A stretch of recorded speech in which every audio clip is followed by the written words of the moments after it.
Hey everyone, so yes, it's another board ready for Ryzen 2, although you can flash the BIOS in the old ones. But anyway, we have the Gigabyte X470 Gaming 7. It's the next one up for a preview.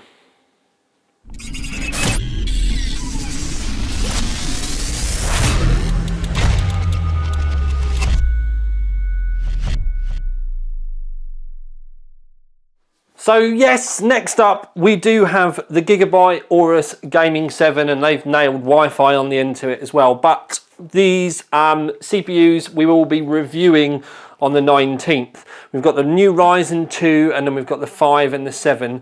And then you have the 2600X, which is 6 cores, 12 threads, 4.2 GHz max boost with a 3.6 GHz base.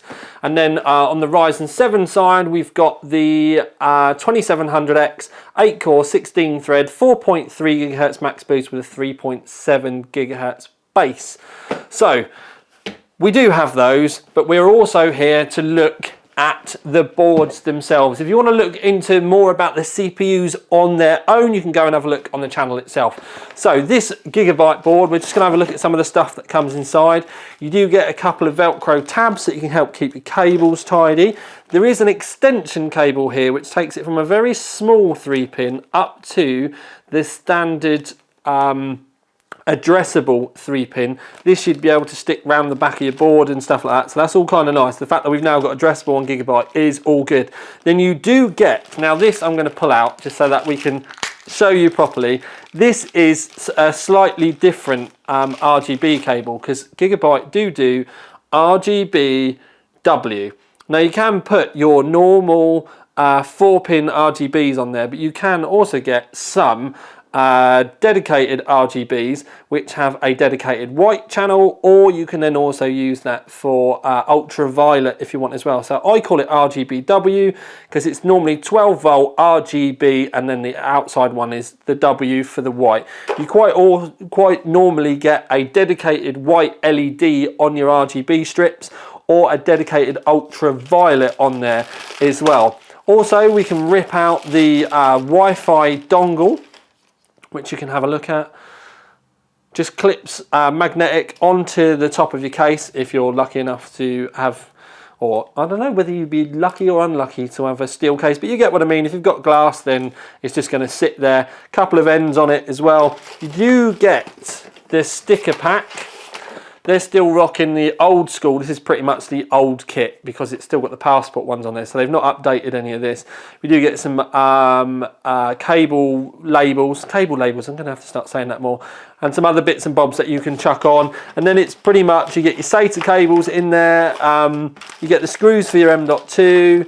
You get an SLI bridge, and then your manuals and stuff. There's nothing really mega in there that makes me want to shout about it or write home about it, but there's something I do want to shout about and write home about, and that is the board itself, because there is actually a fair bit for us to talk about. Well, there's always a fair bit for me to talk about because I never shut up talking, but we'll have a look at that just for a second, and you can absorb it, you can take it in, you can feel the energy. I've been listening to too much Armin van Buuren.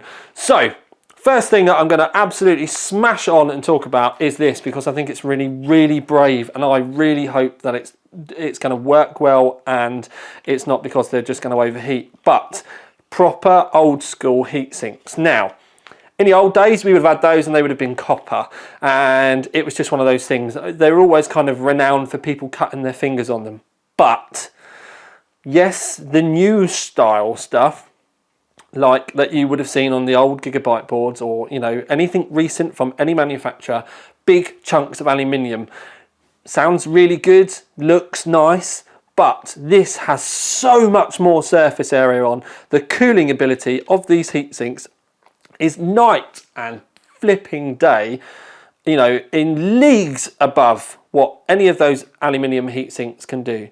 So I've got massive hopes that these are good. Underneath them, they've got a copper heat pipe which is in direct contact with the VRMs that are underneath as well. You've also got a 10+2 setup, so you've got 1, 2, 3, 4, 5, 6, 7, 8 down here, 2 more up here for the CPU, and then 2 more coming in for the SoC. So there's a lot of cooling there. You do get an 8 and a 4-pin connector, as you would have done with the other ones. You also get CPU fan, CPU optional up on this top right hand corner. There are some voltage readouts just here. In fact, I'm going to zoom you in so that we can have a slightly better look. You can also see that we've got the WRGB at the top, and then that's your addressable header there. Then you have your overclock button, should you want to use it. I'm never keen on overclock buttons from any brand. Then this you can take off and customize and buy, you know, custom ones if you wanted. This will light up, I'll show you in a minute. Then you've got BIOS switches here. You've got your PCI readout. You've got 3 fan headers here. External USB 3.1 here. You've got 6 SATAs down the bottom.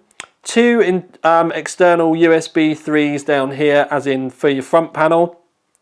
2 USB 2s as well. 2 more fan headers here, and there's another fan header up there as well. So in total we've got 1, 2, 3, 4, 5, 6, 7, 8 fan headers. So there's an awful lot on there. I'm just going along to make sure you do get, one is classed as a pump header.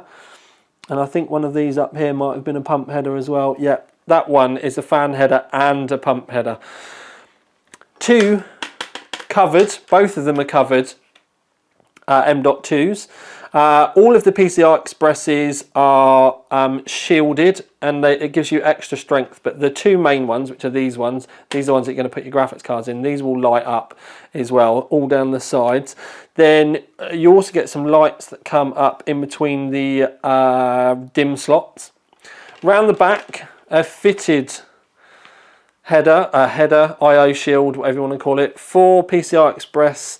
What am I on about? Where did that come from? 4 USB 3s. The reason why I get confused is because I have to talk about this stuff so much, it's unreal. You also get your USB 3 down here, but this is your DAC up. Then we've got 2 normal USBs, Gigabit Ethernet, and then you also get a USB 3.1 Gen 2 A and C. You've got your clear CMOS button, and you've also got, wow, look at that, there's a power button around the back. What? Okay, right, that's new. So rather than having it on here, it's around the back. Yeah, that's definitely new to me. And you've got your audio out there. You can read up on the OC3D website about the high quality caps and all of the kind of stuff going on with the audio. We will cover it all in depth on there. Now, it is the X470 Aorus Gaming 7 Wi-Fi. Now, the full review will be going up on the 19th with the CPU reviews, but there's one more thing that I'd like to confuse you with. Now, this is only on demo mode. I left the lights on just so that you could see the start, and this is because I've got a special power cable that helps me power up the board for stuff like this. They generally normally just use it, it shows. It's like, I like to call it tarty mode. But you can see that we've got some dancing LEDs up above the heatsink up here. And then when we move on to the rest of the board, it's kind of the old school kind of RGB kind of idea. So you've got the light up strip down the side. You've got the light up strips between the DIMM slots. I said to you about the PCI Express slots light up as well. There are some RGBs behind the M.2s as well, so there's not actually any light coming out of the very bottom PCI Express slot. It's just coming from below the M.2s themselves. You can see the heatsink down here has its own RGB as well, and you can also see some very subtle kind of lighting over on the audio slot round the back. Now, that does give us a really nice kind of idea about what's going on. Some people don't like the RGBs, that's absolutely fine, because don't forget, you'll be able to go in the software and just turn it off. But if you do want to, you'll be able to go into the software again. I've not had a chance to use it yet because I'm actually making this video before I've even powered the board up, but I do know that you'll be able to turn zones on independently. I don't know whether you'll be able to change different colors independently, but I do know that you'll be able to switch between the zones whether you want them on or off. But I will look forward to having a play with it. And if I'm completely honest, because of these heat sinks, I'm actually very interested in this board personally myself. But check back on the 19th if you are. But for now, this is TTL out.